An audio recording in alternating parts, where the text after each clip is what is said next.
আসসালামু আলাইকুম, সবাইকে ওয়েলকাম জানাচ্ছি আমার চ্যানেলে। আশা করি আপনারা সবাই ভালো আছেন। আমি আল্লাহর রহমতে এবং আপনাদের দোয়া মতো আলহামদুলিল্লাহ ভালো আছি। শুরুতে একটি বিষয় বলে নিচ্ছি, সেটা হচ্ছে আমার পেজগুলি তো হ্যাক হয়েছে, আপনারা সবাই জানেন।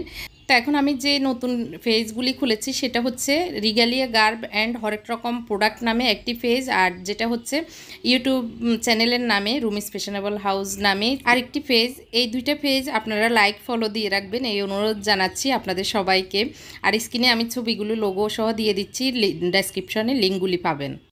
আজকে আমি আমার ড্রয়িং রুমের যে সিস্টেম ড্রয়ারগুলি সেগুলির উপরের যে ম্যাটগুলি ছিল সেগুলি একটু সরিয়ে আর কি ধুতে দিব। তো ওগুলি সরিয়ে এখন আবার নতুন ম্যাট বিছিয়ে একটু সুন্দর করে গুছিয়ে পরিষ্কার করে নিচ্ছি আর কি, ডিপ ক্লিনিং বলা যায়। এক সাইডটা আমি এটা করছি কারণ একটু আবার মুমতাসিরকে নিয়ে স্কুলে যেতে হবে। তো এই সাইডটা করে রান্নাবান্না করতে হবে, রান্নাবান্না করে তারপরে যাব আর কি।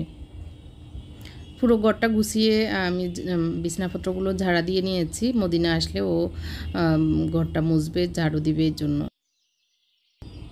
প্রত্যেকটা জিনিসে একটু ভালো করে কিছুদিন পর পর, এক সপ্তাহ পর পর আমি মুছে নিই। প্রতিদিন বা সপ্তাহে দুই একবার করার চেষ্টা করি, তবে হয় না, যেটা সত্যি কথা। অন্তত এক সপ্তাহ পর পর হলেও আমি করার চেষ্টা করি।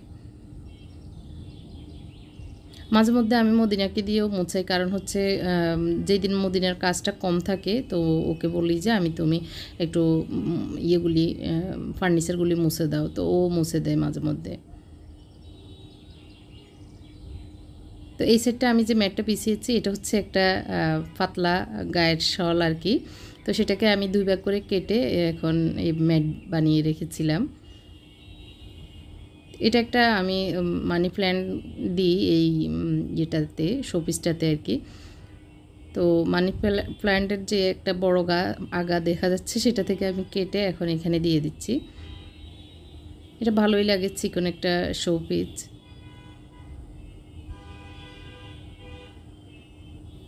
তো এই দিকটা আমার গুছানো এবং সাজানো শেষ।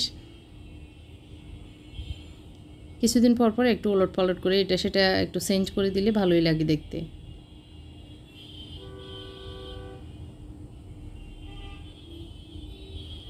তো এই কর্নারটা গুছানো শেষ। এখন আমি শু র্যাকের উপরের যে ম্যাটটা সেটাও উঠিয়ে নিব, ময়লা হয়ে গেছে।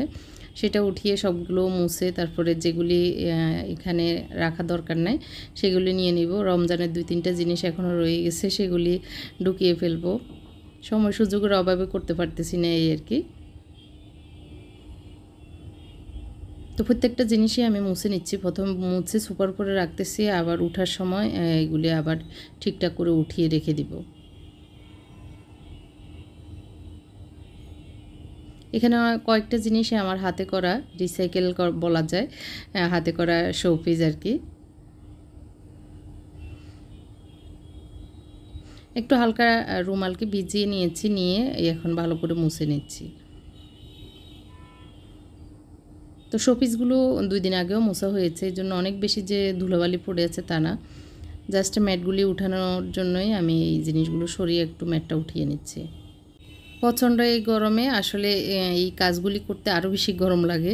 তারপরেও মনে হয় মোছামাছি শেষ হয়ে গেলে ঘরটা পাতলা হয়ে যায়, গরম কম লাগে। তো সেটাই। আর ঘর দুয়ার আসলে পরিষ্কার পরিচ্ছন্ন থাকলে কাজের এনার্জিও বেড়ে যায়, তখন কাজ করতেও ভালো লাগে। মানে গরমও কম লাগে, আবার কাজের এনার্জি চলে আসে যে ঘর তো পরিষ্কার আছে, অন্যান্য কাজ করতেও স্পিরিট চলে আসে। পাশে যে চেস্ট অফ ড্রয়ারটার উপরে যে ম্যাটটা দিয়েছিলাম সেটার কালারের সাথে ম্যাচিং করে, এটা হচ্ছে টেবিল ক্লথ, আমি টেবিলে ভিজিয়েছিলাম কিছুদিন আগেও। তো এটা এখন চিকন করে ম্যাট বানিয়ে তো এখানে দিয়ে দিচ্ছি, ওইটার কালারের সাথে ম্যাচ করে আর কি। তো এটা এখন ফেস্ট কালার, একটু ভালোই লাগছে, কন্ট্রাস্ট কালার আর কি। তো আমি গুছিয়ে নিয়েছি, একটু পরিষ্কার করে সব কিছু যেভাবে রাখা দরকার রেখে দিয়েছি। তো এখানে আমার বেডশিট, কুশন কভার, তারপর হচ্ছে রানার সহ এই জিনিসগুলিই থাকে এই ড্রয়ারটাতে। তো এই গুছানো শেষ করে রান্নাঘরে চলে যাচ্ছি। ড্রয়িং রুমটা মোটামুটি গুছিয়ে চলে এসেছি, আর বেশি ভালো করে গুছানো আর হয়নি। মুনতাসিরের সময় হয়ে যাচ্ছে, ওকে নিয়ে স্কুলে যাব। আগেও বলেছিলাম, এখন আবার বলছি। এখানে আমি একটু আজকে পেঁপে রান্না করেছি, আর হচ্ছে পোলাও রান্না করেছি 1 পট, আর হচ্ছে একটু মুরগির গোশত ভিজিয়েছি। আজকে ভাবলাম যে একটু রোস্ট করি। একদম সহজ উপায়ে ঘরে থাকা মশলাপাতি দিয়ে আর কি। এই যে পোলাওটা 1 পটের থেকে একটু বেশি হবে, তবে মোটা চাউল তো একটু বেশি বরকত হয়েছে আর কি। তো এখানে আমি ভালো করে ব্রাউন করে পেঁয়াজগুলো ভেজে তারপরে মুরগির গোশতগুলো দিয়েছি। আর এখানে আমরা যেহেতু নিজেরাই খাবো, এই জন্য হাড়সহ ছোটো ছোটো করে পিস করে নিয়েছি। আদা রসুন পেস্ট দিয়ে দিচ্ছি, কাঁচামরিচ আর গুঁড়ো মরিচ দিয়েছি। আমার ছেলেরা আবার ঝাল পছন্দ করে। কাঁচামরিচ, ধনিয়া, জিরা গুঁড়া আর হচ্ছে রোস্ট মশলা দিয়ে ভালো করে ভেজে নিচ্ছি। আর এখানে আমি দুধের সাথে একটু লেবুর রস চিপে ওইটাকে দিয়ে দিয়েছি আর কি। একটু প্রথমে আমি পেঁয়াজের সাথে চিকেনগুলো ভালো করে ভেজে নিয়েছিলাম। তো এই তো মাখা মাখা করে রান্না করে নিয়েছি, কিন্তু আমার মুনতাসির বলল না, ঝোল করে রান্না করতে হবে, ও এসে খাবে যেন ঝোল ঝোল হয়। আমরা স্কুলে যাচ্ছি পরীক্ষার্থীকে নিয়ে। আমার একটু বাইরে কাজ ছিল, এর জন্য আমি যাচ্ছি।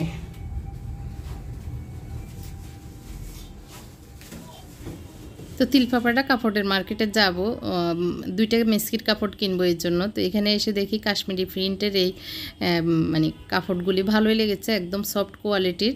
তো এখান থেকে আমি 2টা কালার 2টা প্রিন্টের নিয়েছি আর কি। তো এই যে এই 2টা বাসায় চলে এসেছি, আর টুকটাক বাজার নিয়েছি, সেটা আগামী ব্লগে দেখাবো। আর এই তো এটা আমার কাছে ভালো লেগেছে, মানে কালোর ভিতরে সবগুলোই ভালো, সবগুলোই পছন্দ হয়েছে, কিন্তু কোনটা রেখে কোনটা নেব এটা ভাবতে ভাবতে এই গোলাপি স্টেপের এটা নিয়েছি আর কালো এটা নিয়েছি। এগুলি দিয়ে ফুল হাতার মিস্কি সেলাই করব। তো এখন দুপুরবেলা সবাই এসেছে ভাত খাবে, তো আমি একটু ঝোল করে এখন আবার গরম করে জাল দিয়ে এনেছি, আর হচ্ছে পেঁপে দিয়ে মাছ দিয়ে রান্না করেছি। বিকেলবেলা আপনাদের সাথে একটা জিনিস শেয়ার করে, এটা আমার খুব ভালো লেগেছে, মানে আমিও অনেক দিন থেকে নিব। আমার টেবিলে লবণ, তারপরে ব্ল্যাক পেপার, তারপরে হচ্ছে বিট লবণ, এগুলি রাখার জন্য এরকম 3টা সাইজের আমার খুব দরকার ছিল আর কি লবণদানি। তো এগুলি এখন পেয়েছি। তো এটা হচ্ছে ক্যাপসিকাম শেপের আর কি। তো পেঁয়াজ রসুন ওগুলিরও আছে, তো ওগুলি আমি পাইনি, আমার কাছে এটা ভালো লেগেছে। আর কথা হচ্ছে এটাই আমি পেয়েছি, আপনারা চাইলে আমার পেজ থেকে নিতে পারেন, অ্যাভেলেবেল আছে। তো এটা আমি ইউজ করবো, এই জন্য আমি একটু লবণ ঢুকিয়ে দেখাচ্ছি। বিট লবণটা একটু কম আছে, লবণ আনতে হবে। আর ব্ল্যাক পেপারটাও ঢুকাবো। মাঝে মধ্যে এই টেবিলে এগুলি থাকলে লবণ তো দরকারই হয়, ছেলেরা খায়, আমরা দুজন না খেলেও, কিন্তু ব্ল্যাক পেপার তারপরে একটু বিট লবণ থাকলে টুকটাক খাবারের সাথে ইউজ করা যায়। তো সেটা যদি সুন্দর একটু শোপিস আকারের জিনিসে থাকে, সেটা তো দেখতে আরও বেশি সুন্দর লাগবে, আবার টেবিলের সৌন্দর্যটাও ফুটে ওঠে। টেবিলে এটা একটা শোপিসের মতোই কাজ করবে। তো আপনারা চাইলে নিতে পারেন ছোট ছোট কিউট এই স্ট্যান্ড সহ 3টার একটা সেট। এই যে লবণটা খুব সুন্দরভাবে ঝরঝরে হয়ে পড়তেছে। অনেক সময় কি হয়, এই ধরনের জিনিস নিলে পড়তে চায় না, ছিদ্র ছোট থাকে, কিন্তু এটাতে আমি দেখতেছি একদম বড় বড় ছিদ্র, আবার খুব সহজে এই যে পড়ে যাচ্ছে। আমার লবণগুলি কিন্তু একটু ভিজা টাইপের, তারপরেও সুন্দরভাবে পড়ে যাচ্ছে। আশা করি আপনাদেরও ভালো লেগেছে, আমার টেবিলে থাকবে ইনশাল্লাহ। সারাদিনে আজকে মেঘলা মেঘলা যাচ্ছে, তো মনে হচ্ছে বৃষ্টি আসবে ভাবতেছি বিকেলবেলায় কি করব। তো বেগুনও ছিল আর একটু বেসন রমজানের রয়ে গেছে, ভাবতেছি বেসন দিয়ে একটু বেগুনি বানিয়ে ফেলি, তাহলে সবাই খেতে পারবে, বাসায় সবাই আছে, এর জন্য একটু চাউলের গুঁড়া দিয়ে দিয়েছি, মরিচ গুঁড়ো, লবণ, হলুদ গুঁড়ো, জিরা গুঁড়া, ধনিয়া গুঁড়া, আর দিয়ে দিচ্ছি পানি। বেগুনি বানানো সহজ, সবাই জানেন, তারপর আমি যেভাবে আজকে তৈরি করছি সেটা আপনাদের সাথে শেয়ার করছি। ভালো করে মিক্স করে নিচ্ছি। কি হলো দেখলেন, হাতটা ধুয়ে আসলাম, তো এখন আমি একটু ভালো করে এই ডোটা তৈরি করে নিচ্ছি। একটা সফট ডো তৈরি করে নিয়েছি। এখন আমি একটু একটু বেকিং পাউডার আর একটু বেকিং সোডা দিয়ে দিয়েছি, হাফ চামচের মতো করে আর কি। এই ডোটা আমি একটু কিছুক্ষণ রেখে দিব, 10 মিনিটের মতো এটা সেট হতে থাকুক। তো বেগুন কাটতে হবে, বেগুন কেটে নিব, এর জন্য এটাও সেট হতে থাকুক। আর এই তো স্প্যাচুলারটা আমি ধুয়ে নিয়েছি, ধুয়ে ঝুলিয়ে দিয়েছি, পানিটা ঝরে যাক। আর এগুলি চিকন বেগুনিগুলো, তো বেগুনগুলোকে পাতলা পাতলা করে কেটে নিচ্ছি। আর এই বটিটা আমার কাছে এত উপকার মনে হয়, আমরা যারা বসে কাজ করতে পারি না। তো অনেকে আবার আমার কাছে আছে কিনা জানেন, আসলে বটি আমার কাছে নেই। আপনারা ফেসবুক পেজে অনেকেই সেল করেন, আপনারা চাইলে নিতে পারেন আর কি। তবে সুবিধা আছে, দাঁড়িয়ে দাঁড়িয়ে কুটাও যায়, আবার রান্নাও করা যায়। উঠবস করে নিচে কুটলাম, উপরে দাঁড়িয়ে আবার আরেকটা করলাম, আবার ধুতে হবে, তার জন্য বসতে হবে, এরকম আমার খুব কষ্ট হয়। তো দাঁড়িয়ে করতে আমার খুব ভালো লাগে। আমি একটু তেলে, দেখতে পেরেছেন, একটু লবণ ছিটিয়ে দিয়েছি, আর গরম হয়ে যাওয়ার পরে একটু 1 চামচের মতো তেল দিয়ে দিচ্ছি ডোটাতে। তেলে লবণ একটু ছিটিয়ে দিলে শুরুতে আর কি, তখন তেলটা খুব কম টানে। এটা একদম ভালো একটা টিপস, আপনারা ফলো করতে পারেন। আমি বেগুনগুলোকে একটু মোটা করে কেটে নিয়েছি যাতে খেতে ভালো লাগে।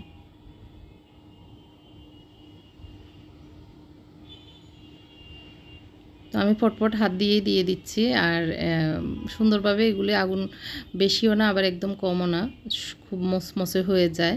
তো সেভাবে আবার বেশি কম দিলে কিন্তু তেলটা শুষে নেবে, মসমসে হতে সময় লাগবে। তো ওই জন্য মিডিয়াম আগুন, বেশি আবার জোরে দিলেও কিন্তু তাড়াতাড়ি লাল হয়ে যাবে, খেতে নরম হয়ে যাবে, মসমসে হবে না।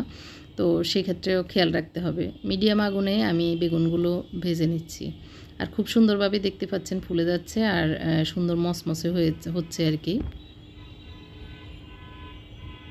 খুব সুন্দর গ্রানও বের হচ্ছে। তো ইদানিং আমার ছেলেরা চা খাওয়া শুরু করেছে, ওদের পরীক্ষা, এই জন্য তো ওদের জন্য সহ আমরা সবার 4 জনের জন্য চা বানিয়ে নিচ্ছি। আর এই মিল্ক ফ্যানগুলোতে চা দুধ এগুলি করতে খুবই ভালো লাগে, মানে আরাম লাগে আর কি যেটা। আর এখনকার সময় তো সবাই এখন সিলভার পাতিল অ্যাভয়েড করছেন। তো সিলভার পাতিল অ্যাভয়েড করা বলতে স্বাস্থ্যের জন্য ভালো না, আবার দেখতেও ভালো লাগে না চুলায়, যাদের মডার্ন কিচেন, তারপরে আধুনিক কিচেনে রান্নাবান্না করছেন, নিজেদের ফ্ল্যাটে রান্নাবান্না করছেন। তো এই ধরনের মিল্ক ফ্যানগুলো আপনারা ইউজ করতে পারেন। একদিকে স্ট্যান্ডার্ডটিও বাড়ে, আবার ইউজ করতেও আরাম পাবেন, স্বাস্থ্যের জন্য ভালো, সব মিলিয়ে আর কি। তো এটা আমি সাজেস্ট করব, আমার কাছ থেকে না নেন, যে কোনো জায়গায় থেকে আপনারা দেখবেন নিয়েন, ভালো হবে। তো আমি একটু বেশি করেই বানিয়ে নিয়েছি। মেহমানও হয়তো দুইজন আসার কথা আছে, ফোন করেছেন একটু আগে। তো বললো ভাবি আসতেছি, আমি বললাম যে আসেন, বেগুনি বানাচ্ছি, বেগুনি খেতে পারবেন। তো যাই হোক, আমরা সবার জন্য চা বানিয়ে নিচ্ছি, ওনারা আসলে ওনাদেরকেও দিতে পারবো, এই জন্য আর কি।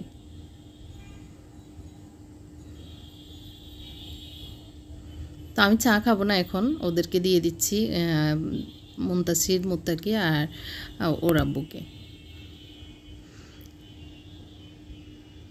তো মুত্তাকি ওই যে মানে কম্পিউটারে যে কোর্সগুলি করায় সেগুলিতে দেখে দেখে ওদের সূত্রগুলো বুঝতেছে, এই আর কি।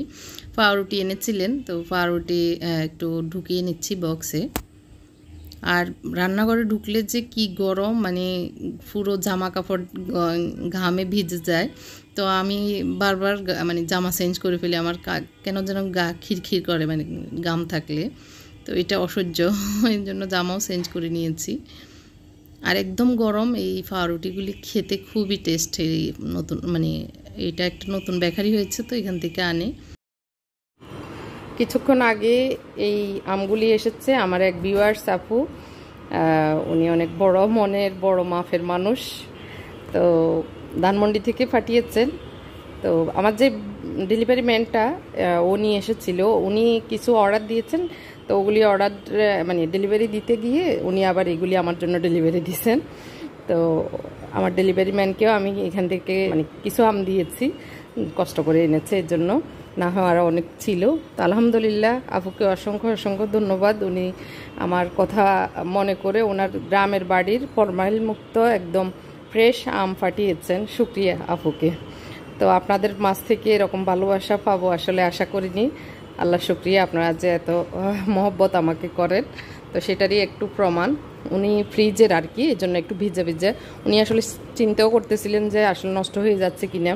তো আমি বললাম আচ্ছা অসুবিধা নাই, আমার ডেলিভারি ম্যানগুলো ভালো, ওরা যত্ন করে নিয়ে আসবে। তো তাই হলো আর কি। তো আজকের ব্লগটি এখানেই শেষ করছি। ভালো লাগলে অবশ্যই লাইকটি দিয়ে যাবেন, আর আমার জন্য দোয়া করবেন। আল্লাহ হাফেজ, আসসালামু আলাইকুম।